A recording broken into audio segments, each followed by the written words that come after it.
नमस्कार, देश की बात में हाजिर हैं। कोरोना महामारी से हर स्तर पर मुकाबला किया जा रहा है। ऑक्सीजन, दवाइयों, बेड की कमी के बाद अब अंतिम विदाई की दुखद परिस्थितियां बनी हुई हैं। शमशान घाट में अंत्येष्टि के लिए लंबी कतारें दिख रही हैं तो कई शमशानों में लगातार जलने से चिमनियां पिघल रही हैं। कोरोना से हजारों लोगों की मौत के बाद हालात बेहाल हैं। परिस्थिति इस हद तक बेकाबू है कि कुछ लोगों की मौत के बाद उनका अंतिम संस्कार करने वाला भी कोई नहीं है। दिल्ली में प्रीतम सिंह और उनके साथी उन लोगों का अंतिम संस्कार कर रहे हैं जिनकी कोरोना से घर पर ही मौत हो गई। हमारे सहयोगी सौरभ शुक्ला की ये रिपोर्ट। फर्स्ट फ्लोर से उतारनी है। हम 2 लोग हैं।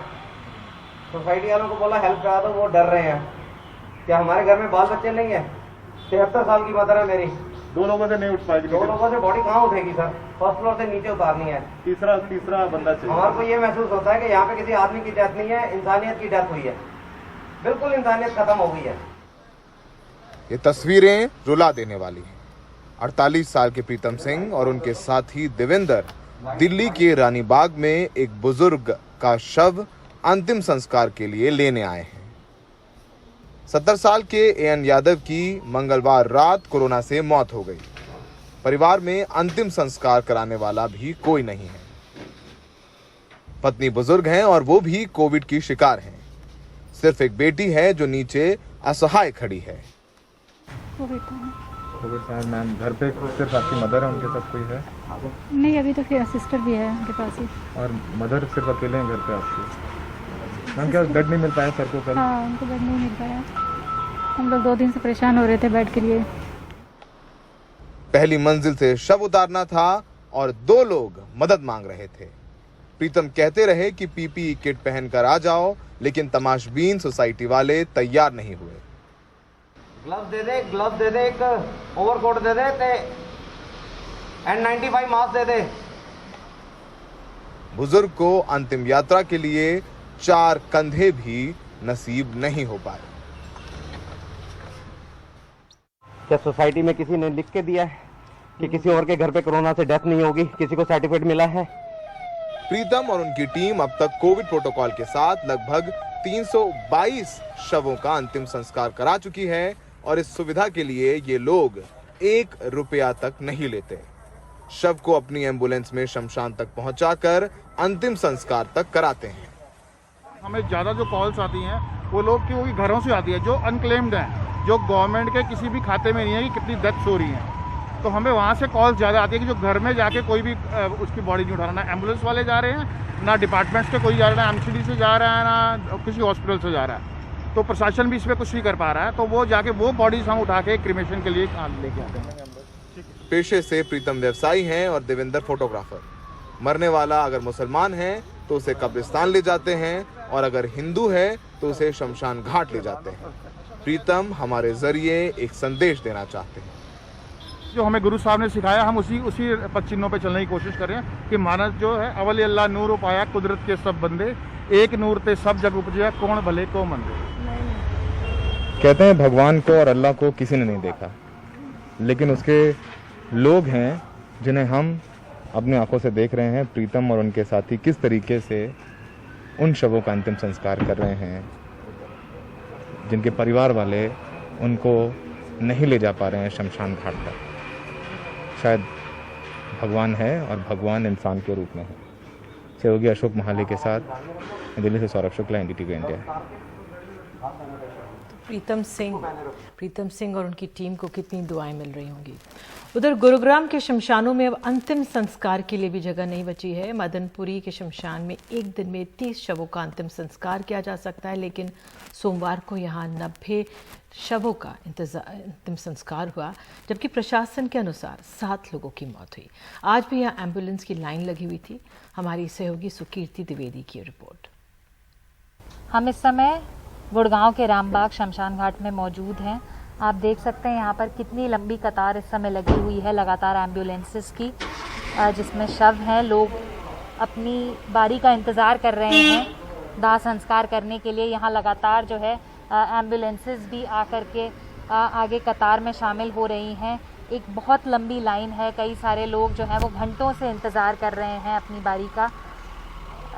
यहाँ पर आप देख सकते हैं कि कई लोग एम्बुलेंस मैनेज कर पाए, पर हालत इतनी बुरी है कि इस तरह के ओपन ट्रक जो आप देख रहे हैं, जिसमें इस समय 2 शव मौजूद हैं, तो इस तरह के खुले ट्रक में भी शवों को लाना पड़ रहा है क्योंकि एम्बुलेंसेस की किल्लत है यहाँ पर इस समय। किसी भी समय पर इस शमशान घाट में 20 से 30 जो चिताएं हैं वो जल रही होती हैं अंदर। जगह की इतनी भारी कमी है कि हमें बताया जा रहा है कल रात को तकरीबन 20 शवों का अंतिम संस्कार यहाँ इस पार्किंग लॉट में इस तरह से करना पड़ा। ये जो ईंटें आप देख रहे हैं, इन्हीं के ऊपर लकड़ियों को किसी तरह रखा गया और शवों का अंतिम संस्कार करना पड़ा। जो अंतिम संस्कार किया गया उसके बाद अब आप जो ये राख देख रहे हैं ये बची है बस। और अब भी जहाँ तक इस शमशान घाट का गेट है वहाँ तक पूरी कतार है एम्बुलेंसेस की। लगातार आप देख रहे हैं कि गेट की शुरुआत से लेकर के लगातार कतार में एम्बुलेंसेस हैं। कई लोग जो है यहाँ पे 2 घंटे से 2.5 घंटे से इंतज़ार कर रहे हैं कि वो अपने घर वालों का दाह संस्कार कर सकें। तो इस समय देश की राजधानी के बिल्कुल बगल में जो गुड़गांव है वहाँ के ये हालात हैं। दिल्ली के बारे में अब तक बातें होती आई हैं, पर गुड़गांव की भी ये स्थिति है कि हर चीज़ एक संघर्ष है। आपको दवाइयाँ समय पर नहीं मिलेंगी, आपको अस्पताल का बेड समय पर नहीं मिलता, और जब लोग अपनी माता जी को, पिताजी को, भाई या बहन को एक सम्मानित तौर पर, एक सम्मानित तरीके से अगर उनका दाह संस्कार भी करने आ रहे हैं तो उसके लिए भी संघर्ष है। 2 घंटे, 2.5 घंटे, 3-3 घंटे का इंतज़ार है और लंबी कतारें हैं एम्बुलेंसेस की, ट्रक्स तक की, जिसमें शवों को लाना पड़ रहा है। गुड़गांव से कैमरा पर्सन पूजा आर्या के साथ सुकीर्ति द्विवेदी, एनडीटीवी इंडिया के लिए। और गुजरात के सूरत में भी मौत के आंकड़े बहुत तेजी से बढ़े हैं। लगातार शवों के जलने से कुरुक्षेत्र शमशान घाट की चिमनी जो है वो पिघल चुकी है। अब यहाँ का क्या हाल है बता रही हमारी सहयोगी पूर्वा चिटनिस। गुजरात सरकार के आंकड़ों की माने तो कल के दिन सूरत में 27 कोविड के मौत रजिस्टर्ड हुए थे, लेकिन यहाँ पे हमने अपना एक ग्राउंड चेक किया। हम हैं फिलहाल कुरुक्षेत्र स्मशान भूमि। ये जो टूटी हुई चिमनी आप देख रहे हैं, जो हमें यहाँ के ग्राउंड स्टाफ बता रहे हैं कि ये इसीलिए हुआ है क्योंकि ये कल हादसा हुआ है, और ये इसलिए हुआ है क्योंकि यहाँ के जो फर्नेस है, यहाँ का जो स्मशान भूमि है, ये 24 घंटे लगातार चलती रहती है।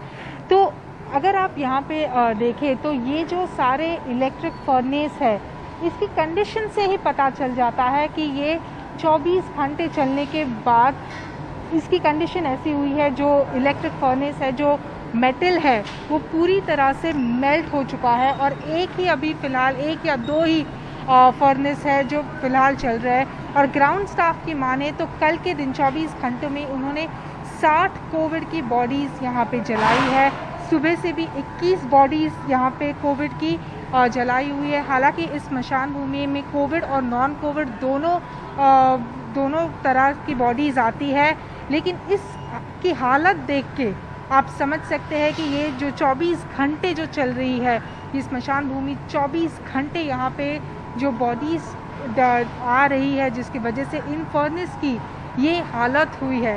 ये ग्राउंड स्टाफ हमें बताते हैं कि ये जब से कोविड की दूसरी लहर शुरू हुई है, लगातार एक के बाद एक दिन में ऑन एन एवरेज 50 से 60 कोविड की डेथ्स आती रहती है। 24 घंटे ये स्मशान भूमि चलती है। यहाँ पे फर्नेस के साथ साथ लकड़ी पे भी जलाया जाता है। हालांकि वो रात को 9 बजे बंद किया जाता है, लेकिन ये फर्नेस जो है ये 24 घंटे ऐसे ही चलते रहते। तो इसी से जाहिर होता है कि ये जो दृश्य है, इसी से जाहिर होता है कि यहाँ पे हालात कितने बुरे हैं, और 24 घंटे लगातार ये चलने के बाद इनकी हालत ऐसी हुई है कि ये पूरा जो मेटल है वो भी अभी मेल्ट हो चुका है। और ये सिर्फ एक क्रिमेशन ग्राउंड की कहानी है। सूरत में ऐसे और भी क्रिमेशन ग्राउंड है जहाँ पे हर रोज़ कोविड से मरने वाले लोग वहाँ पे जाते हैं, जलाए जाते हैं, और यही हालात, ये विजुअल्स ही बयां करते हैं कि सूरत के हालात क्या है। सूरत से कैमरा पर्सन राजेंद्र दयालकर के साथ पूर्वा चिटनिस, एनडीटीवी इंडिया। और अब बात टीकाकरण की। 18 साल से ज़्यादा उम्र के लोगों के लिए टीकाकरण का रजिस्ट्रेशन शुरू हो गया है, लेकिन रजिस्ट्रेशन शुरू होने के थोड़ी देर बाद कुछ देर के लिए कोविन पोर्टल क्रैश हो गया था। हालांकि अब आरोग्य सेतु ट्विटर हैंडल से ट्वीट कर जानकारी दी गई है कि पोर्टल फिर से शुरू हो गया है।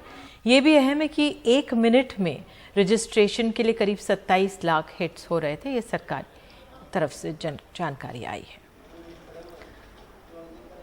तो जैसे आज शाम से ही 18 से 45 साल के बीच के लोगों का टीकाकरण रजिस्ट्रेशन की प्रक्रिया शुरू हो गई। आंकड़े बताते हैं कि अभी राज्यों के पास जो टीके पहले से मौजूद हैं वो काफ़ी नहीं हैं। वहीं राज्यों के जो टीका निर्माता कंपनियों की तरफ से भी अब तक कई चीज़ें बहुत साफ नहीं हैं। ऐसे में 1 मई से शुरू होने वाले टीकाकरण को लेकर कई सवाल हैं। परिमल कुमार की रिपोर्ट। 1 मई से शुरू होने वाले टीकाकरण को लेकर 18 साल से ऊपर के लोगों की रजिस्ट्रेशन प्रक्रिया आज से शुरू हो गई। कोविन और आरोग्य सेतु के जरिए वो रजिस्ट्रेशन करवा सकते हैं। ऑन स्पॉट जाकर टीका लेने की सुविधा उम्र के इस दायरे में आने वाले लोगों को नहीं होगी। वहीं केंद्रीय स्वास्थ्य मंत्रालय ने पहले ही साफ कर दिया है कि जो टीके का स्टॉक पहले से राज्यों के पास मौजूद है, उनका इस्तेमाल 18 से 45 साल के बीच के लोगों में नहीं किया जा सकता है। वैसे फिलहाल राज्यों के पास कुल 1,06,19,892 डोज ही मौजूद हैं और 57,70,000 की सप्लाई होनी है। इसमें सबसे ज्यादा प्रभावित राज्यों के पास फिलहाल महाराष्ट्र में 5,06,319, उत्तर प्रदेश में 12,92,837, दिल्ली के पास 4,47,410, गुजरात के पास 6,21,740, कर्नाटक में 3,46,685 और छत्तीसगढ़ के पास स्टॉक में 3,38,963 टीके ही हैं। 1 मई से शुरू होने वाले टीकाकरण को लेकर अब तक साफ नहीं है कि टीके की कितनी सप्लाई राज्यों को मिल रही है। तो यहां भी समस्या डिमांड और सप्लाई पर अटकी है। एक तरफ टीकाकरण अभियान में तेजी लाने पर जोर है, तो वहीं अभाव में कई राज्यों ने टीकाकरण की रफ्तार पर ब्रेक भी लगाया है। ऐसी सूरत हाल में नए अभियान के 3 दिन पहले अगर बहुत चीजें साफ ना हो तो चिंता लाजमी है। नई दिल्ली से परिमल कुमार, एनडीटीवी इंडिया। और देश की बात में आगे दिल्ली में छतरपुर इलाके में सरदार पटेल कोविड सेंटर में परेशानियां बरकरार।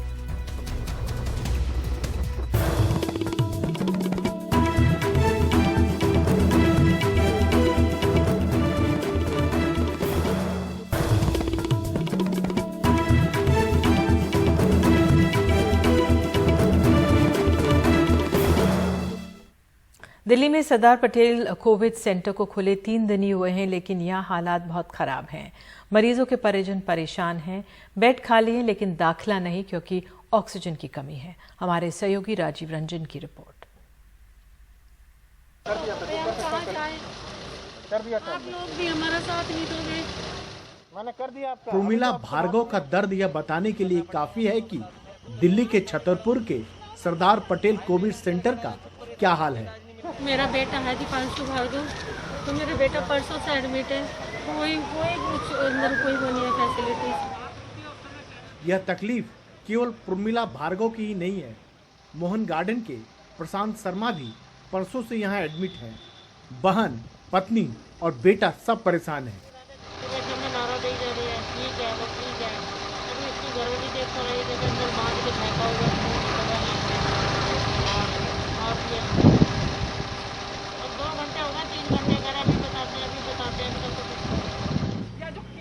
सरदार पटेल कोविड सेंटर की यह सबसे बड़ी दिक्कत है। दिल्ली सरकार और आईटीबीपी मिलकर चला रही है। 500 बेड का यह सेंटर सोमवार को खुला, पर अब तक करीब 250 बेड पर ही मरीजों का दाखिला हो पाया है। वजह बाकी बेडों के लिए ऑक्सीजन का इंतजाम नहीं हो पाया है। ऊपर से यहाँ वेंटिलेटर और आईसीयू की सुविधा तो है ही नहीं। ये अंदर ऐसा जी वेट करना पड़ रहा है, कोई मतलब पूछने वाला नहीं है। थोड़ा बहुत कोई डॉक्टर वगैरह भी नज़र नहीं आ रहा जैसे देखते हैं, क्योंकि आईसीयू के जो पेशेंट आते हैं उनके लिए आईसीयू नहीं बना रखा यहाँ पे। वो बेचारे इधर उधर घूम रहे हैं, कई हॉस्पिटलों में जगह नहीं है, कई मतलब डॉक्टर बात नहीं कर रहे। हॉस्पिटलों का तो बहुत ही गंदा हाल है। जिन मरीजों को कोरोना हुआ है वह बड़ी उम्मीद से यहाँ आते हैं, और यहाँ आने पर कईयों को निराशा मिलती है।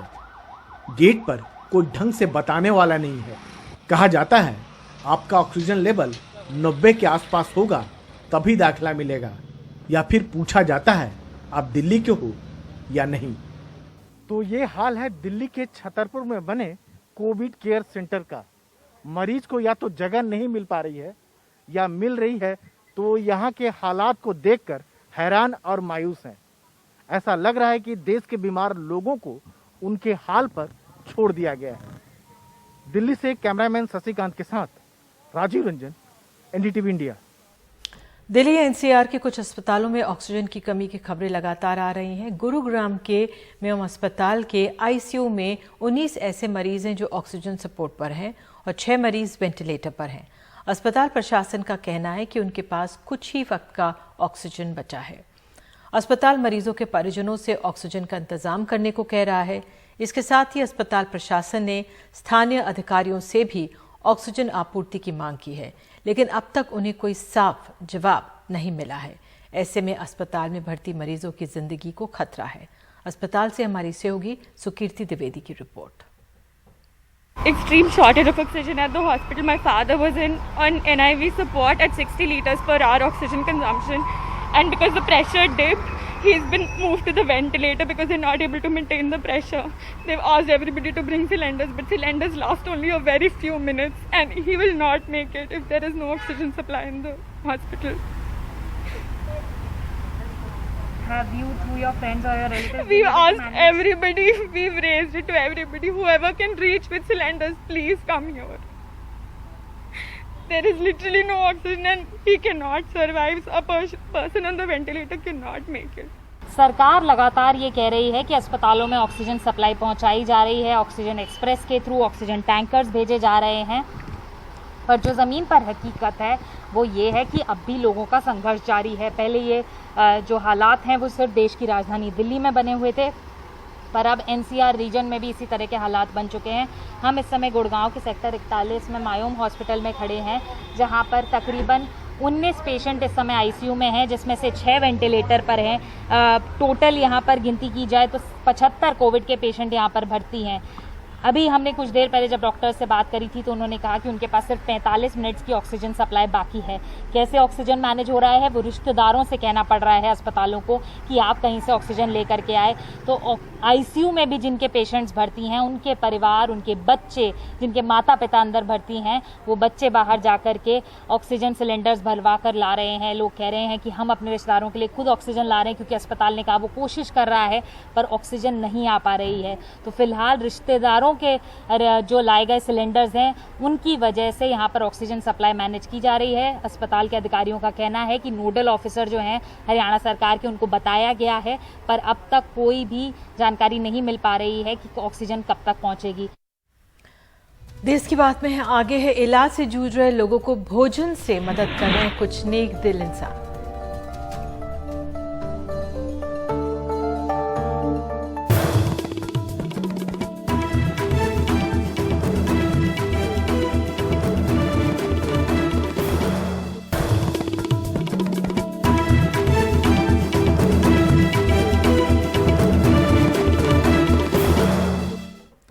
कोरोना के बढ़ते मामलों के बीच कई शहरों में रेमडेसिविर की कालाबाजारी की खबरें हैं। अस्पतालों में भी रेमडेसिविर की किल्लत है।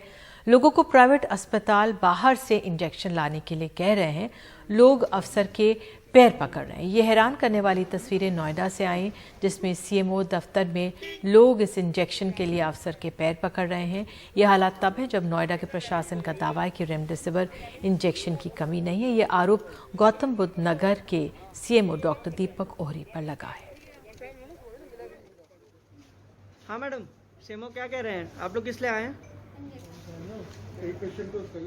सीएमओ क्या कह रहे हैं? आप लोग किस लिए आए हैं? क्या कह रहे हैं? और बोल रहे कि अवेलेबल होगा तो देंगे। हमने कहा फिर दोबारा आएंगे तो बोल रहे कि जो जेल में डलवाने के लिए। जेल में क्यों डलवा देंगे? इंजेक्शन दोबारा आएंगे लेने के लिए। तो इंजेक्शन दिया उन्होंने? नहीं दिया।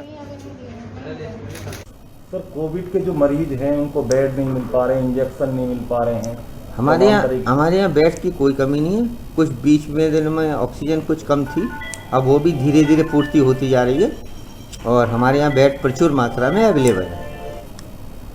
जो सर इंजेक्शन को लेकर, रेमडेसिविर को लेकर लगातार लोग परेशान हैं। रेमडेसिविर भी सरकार प्रोवाइड करा रही है हमें। आजकल जैसे जैसे आता जा रहा है हम लोग बांटते जा रहे हैं। कोरोना संक्रमण के दूसरे दौर में लोगों को अनेकों परेशानियों से जूझना पड़ रहा है। दवाई, बेड, ऑक्सीजन, इलाज की समस्याओं के बीच भूख भी एक बड़ी चुनौती है। भोजन के लिए तरस रहे लोगों के लिए बोरीवली के राजीव सिंघल एक देवदूत बनकर सामने आए हैं। वे रोजाना 200 लोगों को दोपहर और रात में मुफ्त में भोजन बांट रहे हैं, वो भी घर में बना हुआ खाना।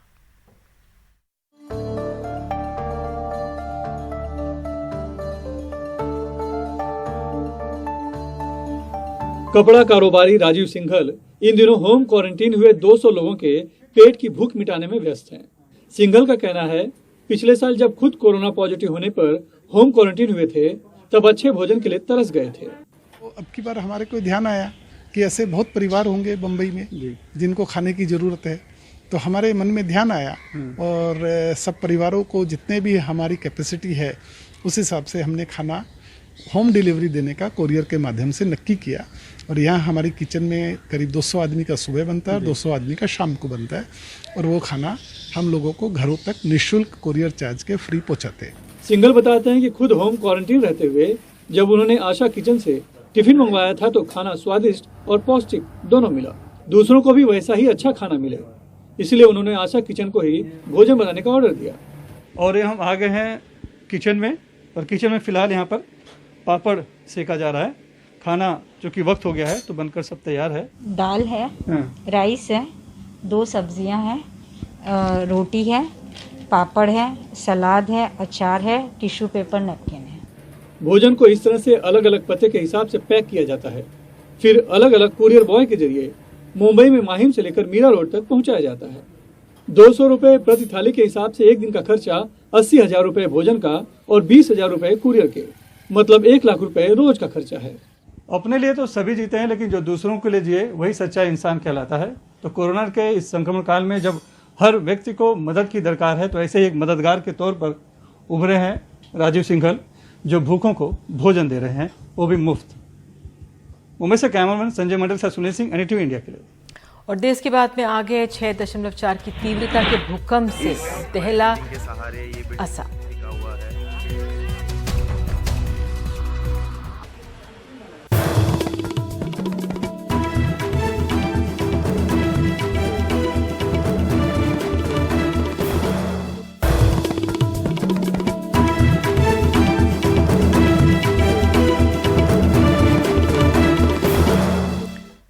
चुनाव और कोविड की परेशानी के बीच आज 6.4 की तीव्रता वाले भूकंप से असम का बड़ा हिस्सा दहल गया।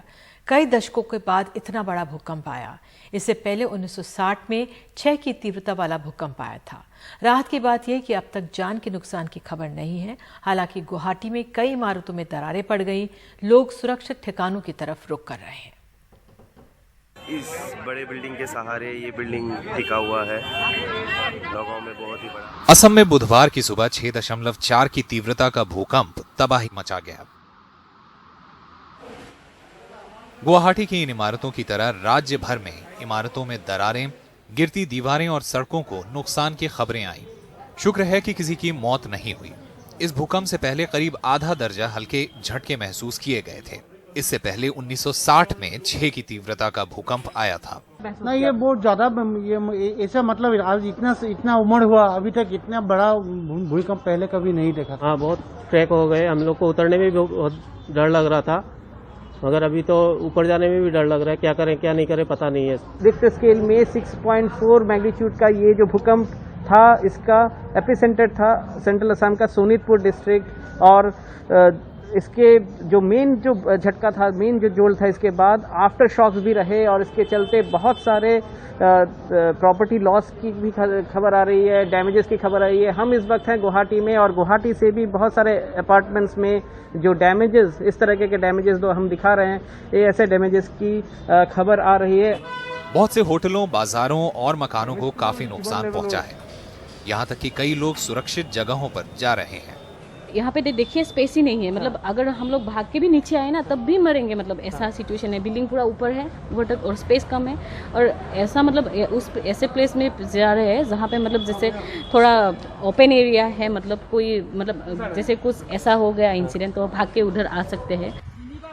भूकंप के केंद्र डेकियाजुली में धान के खेतों में बड़ी बड़ी दरारें पड़ गई हैं और जमीन पे पानी उबल पड़ा है। प्रधानमंत्री नरेंद्र मोदी ने मुख्यमंत्री सोनोवाल से बात करके उन्हें हर तरह की मदद देने का वादा किया।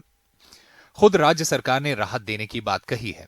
The present situation of the state of Assam, हमने प्रशासन को आदेश दिया है कि जहां भी जरूरत हो राहत पहुंचाई जाए और नुकसान का जायजा भी लिया जाए। in this hour of crisis. Covid महामारी और रात के कर्फ्यू के बीच जहां लोग अपने घरों में रहने पर मजबूर हैं, वहां इस भूकंप ने लोगों की परेशानियां और बढ़ा दी हैं। रत्नदीप चौधरी की रिपोर्ट, एनडीटीवी इंडिया के लिए।